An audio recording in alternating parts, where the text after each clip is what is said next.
வணக்கம். ஒரு பாடலுடைய வெற்றிக்கு முக்கிய காரணமாக இருப்பது இசையும் வரிகளும் மாத்திரம் இல்லாமல் பின்னணி பாடகருடைய குரல்னு சொல்லணும். ஏன்னா அந்த பாடல் இசைக்கு உயிர் ஊட்டுவது இவங்க குரல் தான், அந்த வரிகளுக்கு உணர்வு ஊட்டுவது இவங்களுடைய திறமை தான். இந்த மாதிரி பல பாடல்களுக்கும் ஜீவன் கொடுத்தவர் தான் நம்ம எல்லாருக்கும் பிடித்த லெஜெண்ட் திரு எஸ்பி பாலசுப்ரமணியம் அவர்கள். அவர் ஒரு பாட்டை எந்த அளவுக்கு எலிவேட் பண்ணி கொடுப்பார் அப்படிங்கிறதுக்கு உதாரணமா ஒரு பானை சோத்துக்கு ஒரு சோறு பதம் அப்படிங்கிற மாதிரி இந்த பாட்டை கேளுங்க. இந்த பாட்டை இப்போ கூட மியூசிக் டேலண்ட் ஷோலலாம் சின்ன பசங்கள்லேருந்து எல்லாருமே பாடுறாங்க. காரணம், இந்த பாட்டை மாஸ்டர் பண்ணிட்டாங்கன்னா ஒரு பின்னணி பாடகர்களுக்கான எல்லா தகுதியும் அவங்க தங்களுக்குள்ள வளர்த்துட்டு இருக்காங்க அப்படிங்கிறத நம்ம புரிஞ்சுக்கலாம். ஏன்னா அந்த தேவைகளுக்கான எல்லா விஷயத்தையுமே இந்த பாட்டின் மூலமாக எஸ்பிபி அவர்கள் டெமான்ஸ்ட்ரேட் பண்ணியிருக்காருன்னு சொல்லலாம். அது என்ன அப்படிங்கிறது தான் இந்த பதிவில் பார்க்க போகிறோம். வெல்கம் டு ஒரு நாள் போதுமா. இசையுடன் கலந்து இன்பதனை வலைகளில் நீந்த தமிழ் நாஸ்டால்ஜியா சேனலுக்கு சப்ஸ்கிரைப் பண்ணுங்க, பெல் பட்டனை அழுத்துங்க. 1977 வருடம் வந்த படம் நந்தா எண்ணிலா. தட்சிணாமூர்த்தி சுவாமிகள் அவருடைய இசையில் வந்த படம் இது. தட்சிணாமூர்த்தி சுவாமிகள் மலையாளத்தில் பெரிய மியூசிக் டைரக்டர். அவர் இசையமைத்த வெகு சில தமிழ் படங்களில் இது ஒன்று. தமிழ் திரை இசை உலகம் அவருக்கு ரொம்பவே கடமைப்பட்டிருக்கு. ஏன்னா அந்த காலத்து பீலியில் அலைந்து ஏசுதாஸ், இசைஞானி இளையராஜான்னு அவருடைய சங்கீத பட்டறையில் தீட்டப்பட்ட வைரங்கள் பல. விஜயகுமார், சுமித்ரா நடிப்பில் வந்த இந்த பாட்டு தர்மவதி அப்படிங்கிற ராகத்தோடைய ஸ்கேலில் போடப்பட்டிருக்கு. இது தர்மவதியா மதுவந்தியான்னு கேட்குறவங்களுக்கு இந்த வீடியோவை நீங்கள் பார்க்கலாம். சினிமா பாடல்களில் ஏன் இந்த ரெண்டு ராகத்தை பிரித்து சொல்கிறது கடினம் அப்படிங்கிறத இதில் நான் விளக்கியிருக்கேன். பட் நாம் இன்றைக்கி பேச போகிறது இந்த பாடலில் இந்த ராகத்தை பற்றியெல்லாம் இல்லை. இந்த பாட்டில் எஸ்பிபி அவர்கள் எப்படி ஒரு மாஸ்டர் கிளாஸ் இன் சிங்கிங் எடுத்திருக்கார் அப்படிங்கிறது தான். அது என்னங்கிறது ஒன்று ஒன்றா இப்போ பார்க்கலாம். நம்பர் 1, ஸ்ருதி சுத்தம். இது தாங்க ஒரு பாடகருக்கு ரொம்ப ரொம்ப ரொம்ப அடிப்படையான ஒரு தேவை. அதாவது ஸ்ருதி சுத்தம். ஒரு பாட்டில் ஜீவனே அந்த ஸ்ருதி தான். எஸ்பிபி அவர்கள் தான் முறையாக சங்கீதம் பயிலவே இல்லை அப்படின்னு ரொம்ப வருத்தப்பட்டுப்பார் எப்பவுமே. ஆனால் அவருக்கு அந்த பயிற்சி இல்லைனாலும் நேச்சுரலாகவே அவருக்கு அமைந்தது குரல் வளம் மாத்திரம் இல்லாமல் இந்த ஸ்ருதி சுத்தமும் தான். ஏன்னா இசையமைப்பாளர்கள் சொல்லிக் கொடுக்கறத அப்படியே உள்வாங்கி ஒரு நோட்டு கூட விலகாமல் அவரால் பாடக்கூடிய அவருக்கு திறன் நேச்சுரலாகவே இருந்தது. இதை தான் ஸ்ருதி சுத்தம்னு சொல்கிறோம். ஒரு பாடலில் என்னென்ன நோட்ஸ் இருக்கோ அந்த நோட்ஸை கரெக்டாக லேண்ட் பண்ணுறது. அது ஃபாஸ்ட்டாக பாடும்போதும் லேண்ட் ஆகும், அசெண்டிங்லேயும் கரெக்டாக ஹிட் பண்ணும், டிசெண்டிங்லேயும் கரெக்டாக ஹிட் பண்ணுங்கிறது ரொம்ப தேர்ந்த பாடகர்களுக்கு தான் கைவந்த கலை. அது எஸ்பிபி அவர்கள் ரொம்பவே ஈஸியாக பண்ணியிருப்பார். இந்த பாட்டை நான் சொன்ன மாதிரி தர்மவதி ஸ்கேலில் தட்சிணாமூர்த்தி சுவாமிகள் ரொம்ப ஒரு திறமையான கர்நாடக இசைக்கலைஞர், ஜாம்பவான்னு சொல்லலாம். அவர் அழகாக தர்மவதியோட பல பிடிப்புகளில் இந்த பாட்டில் கொடுத்துருக்காரு. அவருடைய சில ஸ்வர காம்பினேஷன்ஸ்லாம் ரொம்பவே ட்ரிக்கியாக இருக்கும். ஆனால் அதெல்லாம் ரொம்ப அசால்ட்டாக பாடியிருப்பார் எஸ்பிபின்னு சொல்லணும். குறிப்பாக இந்த இடத்துல கவனிங்க.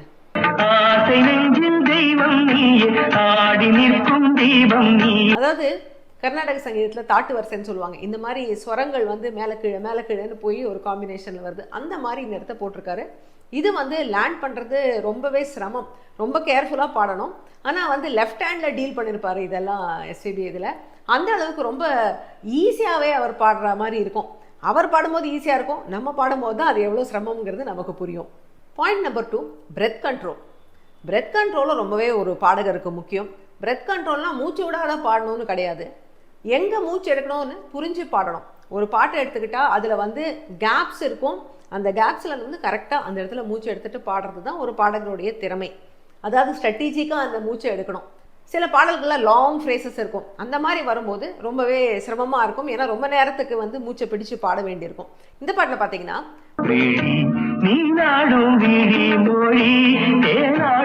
அந்த இடத்துல தொடங்கி கனீதழ முதினை வழங்கிட அருகி நில்வா, அது வரைக்கும் கிட்டத்தட்ட 33 செகண்டும் 35 செகண்டும் பாட்டு ஓடுது. ஒரே கண்டினியூஸ் ஃப்ரேஸ் மாதிரி இருக்கும். மூச்சு எடுக்கிறதுக்கு கேப்ஸ் இருக்குது, ஆனால் அதெல்லாம் கம்ப்ளீட் கேப்ஸ் இருக்காது. அதாவது ஒரு முழு மூச்சு எடுக்க முடியாது, ஹாஃப் மூச்சு எடுத்துக்கிறது தான் இந்த பாட்டில் இந்த இடத்துல கேப்ஸ் இருக்கும். ஸோ கரெக்டாக அது எங்கே எடுக்கணும்னு தெரிஞ்சு அவர் எடுத்து பாடியிருப்பார். இன்ஃபேக்ட் நீங்கள் இந்த பாட்டு கேட்டிங்கன்னா அவர் எங்கே மூச்சு எடுத்திருக்காரு நம்மளால் கெஸ் பண்ணவே முடியாது. ஸ்மூத்தாக அப்படியே ஒரே மூச்சில் பாடின மாதிரி தான் நமக்கு கேட்கும். இப்போவாது டெக்னாலஜி இருக்குது, இந்த மாதிரி மூச்சு எடுக்கிற இடத்துலலாம் மாஸ்க் பண்ணுறதுக்கு எல்லாமே வழி இருக்குது. 1977 என்ன டெக்னாலஜி இருந்தது.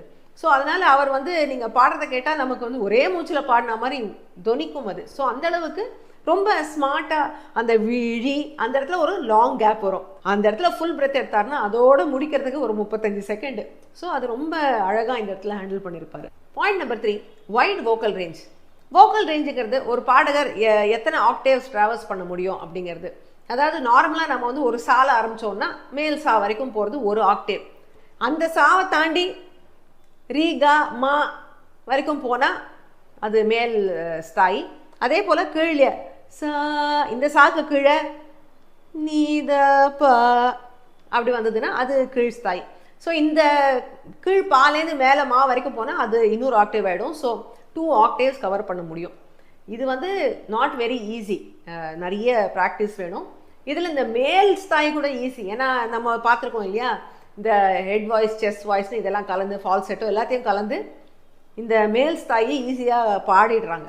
இந்த கீழே பாடுறதுக்கு பாருங்கள் ரொம்ப டிஃபிகல்ட் அது. ஏன்னா அதுக்கு ஒன்றும் டெக்னிக் கிடையாது. உங்கள் குரல் தான், அந்த அழுத்தம் தான் அது கீழே வந்து சஞ்சாரம் பண்ணணுங்கிறது அவ்வளோ நார்மல் கிடையாது. அது சில குரலால் தான் அது பண்ண முடியும். அண்ட் கீழே பாடும்போது பேன் அந்த ஒரு என்ன சொல்கிறது மாடு கத்துற மாதிரி ஒரு டோன் வந்துடும். நிறைய பேருக்கு ப்ராக்டிஸ் இல்லாமல் பாடினா அப்படி தான் ஒலிக்கும். ஆனால் இந்த பாட்டில் பார்த்தீங்கன்னா நிறைய கீழ் ஸ்தாயி சஞ்சாரம் எஸ்பிபி அவ்வளோ அழகாக பாடியிருப்பாரு. குறிப்பாக இந்த இடம் கேளுங்க, அந்த வாலை எவ்வளோ அழகு பாருங்க. அவ்வளோ கீழ் நோட்டில் அந்த வாவை அவ்வளோ அழகாக பாடியிருப்பாரு. இதுதான் அவருடைய வோக்கல் ரேஞ்ச். மேல் ஸ்தாயில் எத்தனை அழகாக பாடுறாரோ அதே அளவு பியூட்டியை இந்த கீழ் ஸ்தாயிலும் அவரால் கொடுக்க முடிஞ்சிருக்கு. Point number 4, ability to give கமக்கம்ஸ். கமக்கம்னா உங்களுக்கு தெரியும், குரலை அசைத்து பாடுறது. இது நம்ம இந்திய சங்கீதத்தின் ஒரு ஹால்மார்க்குன்னு சொல்லலாம். இந்த பாட்டில் ரொம்ப அழகாக கமக்கங்கள் கொடுத்துருப்பாரு. குறிப்பாக சரணத்தில் இந்த ஆயிழையாகன்னு ஒரு லைனுக்கு அப்புறம் ஒரு போட்டிருப்பாரு பாருங்க, இதை கேளுங்க.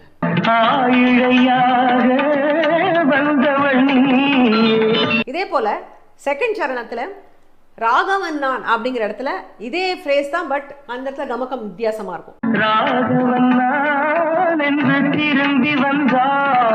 அதே போல பாடலுடைய தொடக்கத்திலுமே ஒரு பியூட்டிஃபுல் கமக்கம் ஒன்று கொடுத்திருப்பாரு.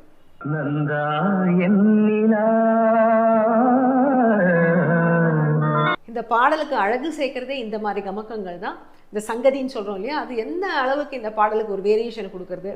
அண்ட் அது வந்து ஒரு எக்ஸ்பிரஷனையும் கொடுக்குது. அதாவது ரசித்து பாடுறது, இது ஒரு காதல் பாட்டு இல்லையா, அந்த எக்ஸ்பிரஷனையும் நல்லா என்ஹான்ஸ் பண்ணுறது இந்த கமக்கங்கள் தான். இந்த கமக்கங்கள் போட்டு பாடும்போது வெறுமை பாடும்போது ஈஸியாக இருக்கும், பட் அந்த தாளத்தோடு பாடும்போது அந்த தாளத்துக்கு உள்ளே வரணும். அதுதான் அதில் சேலஞ்சிங். அது வந்து அவர் ரொம்பவே லாவகமாக ஹேண்டில் பண்ணியிருப்பார். நம்பர் 5, எமோஷனல் எக்ஸ்பிரஷன்ஸ் ஆர் பாவம். இதில் வந்து எஸ்பிபி தாங்க கிங்கு. அவர் அடிச்சுக்க யாருமே கிடையாது. ஏன்னா ஒரு பாடலுக்கு என்னென்ன எமோஷன் கொடுக்கணுமோ அத்தனையும் அவர் குரலில் வெளிப்படுத்துவார். அவர் பாடியே நம்மளை அழ வச்சிருக்காரு, சிரிக்க வச்சிருக்காரு, ஆட வச்சிருக்காரு.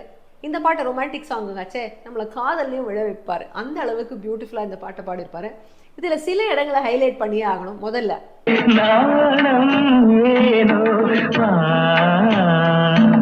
இந்த நாணம் ஏனோல பாருங்க, ஒரு செல்லமாக ஒரு கொஞ்சர ஒரு டோன், எதுக்கு நாணம் வா அப்படின்னு அவகிட்ட மாத்திரம் அவளுக்கு ஒண்டி கேட்குற மாதிரி பாடுற ஒரு அழகு இந்த இடத்துல பார்க்கலாம். அதே போல் இந்த இடம் இந்த நிலா நிலால பாருங்க, கொன்னிருப்பாரு மனுஷன். அவள் பக்கத்தில் தானே இருக்கா நாயகி. அவளை கூப்பிடும்போது கிட்டவா, இன்னும் கொஞ்சம் கிட்டவான ரகசியமா அவளுக்கு மாத்திரம் கேட்குற மாதிரி ரொம்ப அழகாக இந்த இடத்துல பாடியிருப்பாரு. இதே இதில் அடுத்த ஃப்ரேஸ் வந்து நாயகன் வார்த்தை வரும்போது அங்கே ஒரு மிடுக்கு காமிச்சிருப்பாரு. நான் நாயகனாச்சே, அதனால் அங்கே ஒரு மிடுக்கு. ஸோ எவ்வளோ அட்டென்ஷன் டு டீட்டெயில் இருந்தால் இந்த அளவுக்கு வந்து எமோஷன்ஸ் வந்து வேரியேஷன்ஸ் கொடுக்க முடியும். யோசிச்சு பாருங்கள், ஒரு பாடலுடைய ஃபீலிங் என்ன அப்படின்னு அதை உள்வாங்கி அந்த வரிகளில் கூட அர்த்தம் புரிஞ்சு ஒரு ஒரு வார்த்தைக்கும் ஏற்ற மாதிரி ஒரு ஒரு இடத்துக்கும் ஏற்ற மாதிரி வித்தியாசமான உணர்ச்சிகளையும் எமோஷன்ஸையும் சங்கதியும் அவர் போடவே தான் இந்த பாடல்கள்லாம் இத்தனை சிறப்பு பெற்றிருக்கு. அந்த மாதிரி இந்த பாட்டில் பல விதமான சங்கதி, பல வேரியேஷன்ஸ் கொடுத்து அவருடைய தன்னுடைய தனி ஸ்டைலில் இதை கொடுத்துருப்பாரு.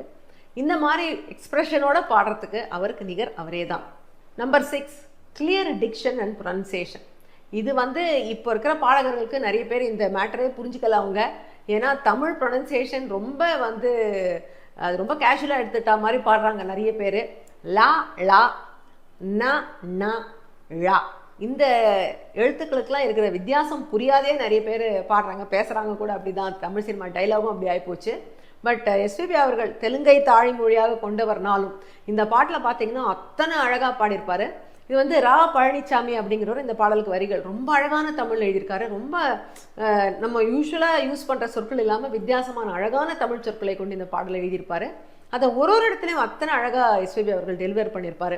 குறிப்பாக இந்த இடத்துல 1000 மின்னல் ஓர் உருவாகி இழையாக வந்தவள் நீயேன்னு, இந்த இழைங்கிறது சொல்லவே பாதி பேருக்கு வராது. அவர் என்ன அழகாக பாடியிருக்காரு பாருங்க. 1000 மின்னல் ஓர் உருவாகி இழையாக. அதே போல இந்த லா வேரியேஷன், மேகத்திலாடும் ஊர்வசி எந்தன் மோகத்திலாட இறங்கி வந்தாளே.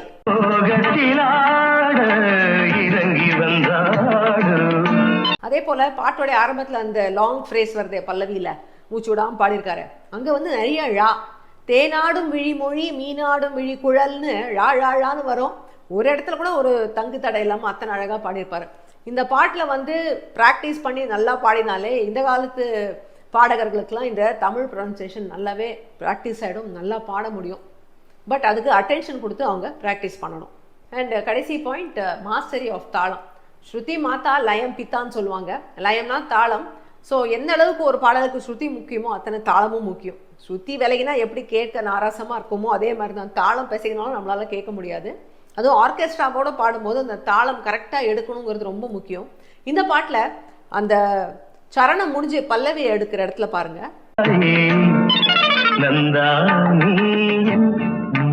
கொஞ்சம் ஏர்லி எடுப்பாக இருக்கும். அது நமக்கு நேச்சுரலாக இந்த 2 பீட்டு முடிஞ்சு எடுக்காமல் கொஞ்சம் முன்னாடியே எடுத்திருப்பார் அந்த நந்தா எண்ணிலாவை.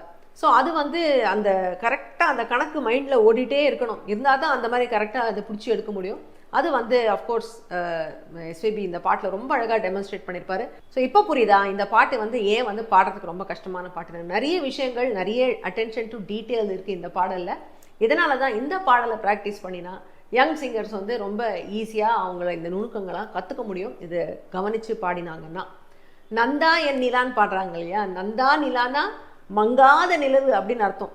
அந்த மாதிரி இசைவானில் நந்தா நிலா நம்ம எஸ்பிபி அவர்கள் தான் அப்படிங்கிறதுல சந்தேகமே கிடையாது. இந்த வருடம் எஸ்பிபி அவர்களுடைய பிறந்தநாள் அன்று அவரை நினைவு கூறும் விதமாக இந்த பாட்டை நான் எடுத்துக்கிட்டேன். அவருடைய பாடல்களில் உங்களுக்கு மிகவும் பிடித்த பாடல் இது, ரொம்ப சேலஞ்சிங்கான பாடல், அவர் ரொம்ப ஈஸியாக பாடினார் அப்படின்னு உங்களுக்கு தோணும் பாடல் இது, அதை கமெண்ட்டில் எழுதுங்க. நான் உங்களை மறுபடியும் இன்னொரு எபிசோட ஒரு நாள் போதுமால சந்திக்கிறேன். ஏன்னா இசையை பற்றி பேச ஒரு நாள் போதுமா? Until then, stay safe, take care, keep watching Tamil Nostalgia. This is Priya signing off. Bye-bye.